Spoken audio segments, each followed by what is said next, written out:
Told you about the recent decision by Health Secretary Robert F. Kennedy Jr. to put more than $500 million worth of federal funding from research related to mRNA vaccines. 11 News medical reporter Mindy Becerra is in the newsroom for us now with more on the possible ripple effect this could have. Here, Mindy. Ashley and Kai, mRNA technology was pivotal in the development of the COVID vaccine, you recall, as well as others that some of you at home have received. But what would a lack of federal funding mean for your future health? Joining me now is Johns Hopkins vaccine expert, Dr. Bill Moss. Thanks for joining us, Dr. Moss. Thank you, Mindy. First, can you explain for our audience the difference between an mRNA vaccine and a traditional vaccine? Yes.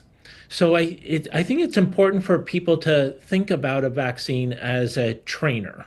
It trains our immune system by showing us a particular pathogen, a bacteria, a virus, so that when we actually encounter that bacteria or virus, our immune systems can respond much more rapidly and much more effectively. So it's a way of training our immune systems. There are a number of different types of traditional vaccines. Some of our older ones are what are called attenuated viral vaccines, where we take a virus like a measles virus or a mumps virus and make it weakened, so that when our immune system sees that vaccine doesn't cause disease, but it trains our immune systems.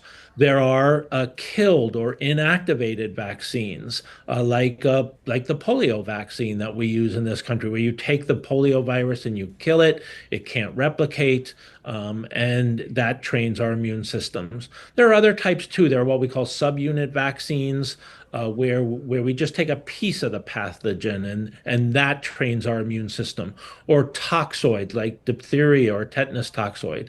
What's so different about an mRNA vaccine is instead of either exposing our immune system to this weakened or killed virus, it actually takes some of the genetic code, a small piece of the genetic code, and our own body then produces the protein that trains our immune system. The big advantage of the mRNA technology is that it can be adapted and developed very quickly. These other types take years often to develop, but particularly for a new pathogen, a new virus, or a virus like SARS-CoV-2 or influenza that mutates rapidly, that evolves rapidly, we can make new mRNA vaccines within months. Mm-hmm. Well, Health and Human Services Secretary Robert F. Kennedy Jr. said in a video announcement, quote, HHS has determined that mRNA technology poses more risks than benefits for respiratory viruses. How do you respond to that?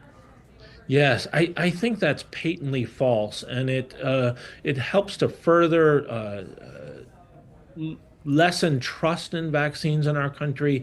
It makes us much more vulnerable as a country to potential pandemic pathogens, where we've been concerned about bird flu, for example. We know that we're going to see new pathogens. There are going to be new pandemics, new outbreaks, and the mRNA technology just allows us to develop vaccines very quickly.